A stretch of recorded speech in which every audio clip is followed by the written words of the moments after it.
Повечето мъже не осъзнават колко много власт губят, докато вече не я загубят. Те обвиняват лошия момент, несъответствията или казват, че жените са сложни. Но истинският проблем е по-прост.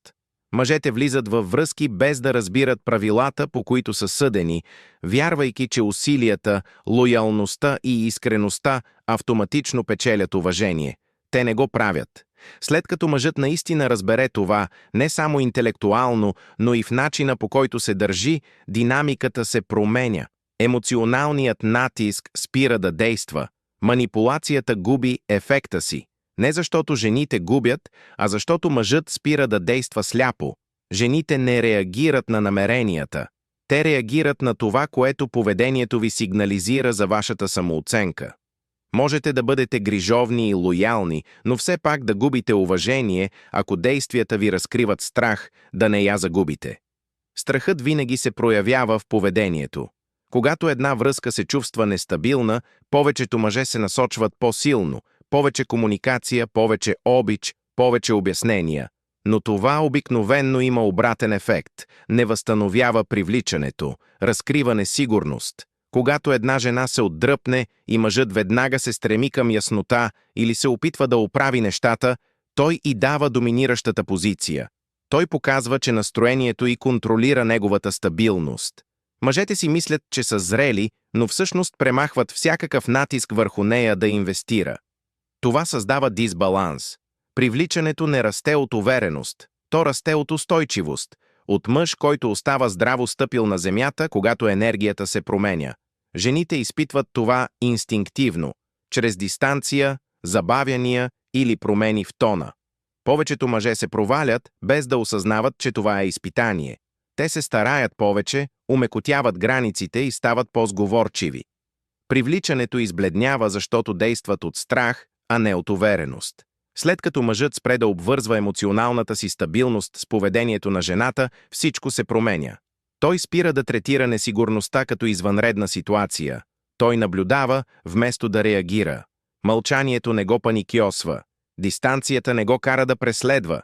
Динамиката или става уважителна, или приключва. И двата резултата са по-добри. Повечето мъже губят предимство, защото дават твърде много твърде рано. Те бъркат интереса с инвестицията и достъпа с връзката. Те премахват несигурността, стават предсказуеми и убиват ранното привличане. Несигурността не е враг. Преждевременната сигурност е. Привличането расте, когато и двамата души инвестират. Когато единият човек носи емоционалната тежест, везните се накланят. Този, който дава по-малко, държи властта просто защото има по-малко загубене. Мъж, който разбира това, спира да се стреми към интимност. Той не прекалява. Той оставя пространство за реципрочност. Ако това не се случи, той го приема като информация, а не като причина да се старае повече. Сдържаността не е студенина. Това е самоконтрол. Това е ценене на вашето време и енергия. Когато мъжът не залива жената с внимание, тя го осъзнава повече, а не по-малко. Пространството кани инвестиции. Емоционалните реакции са мястото, където мъжете губят и последния си лост. Гневът, молбите, прекаленото обяснение или тревожността сигнализират, че тя контролира вътрешното му състояние. Емоционалният контрол не означава потискане на чувствата. Това означава да не прехвърляте стабилността си на външни изпълнители. Всичко се свежда до самоуважение.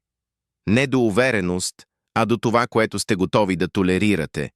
Уважението не се губи, когато се поставят граници, то се губи, когато не се прилагат.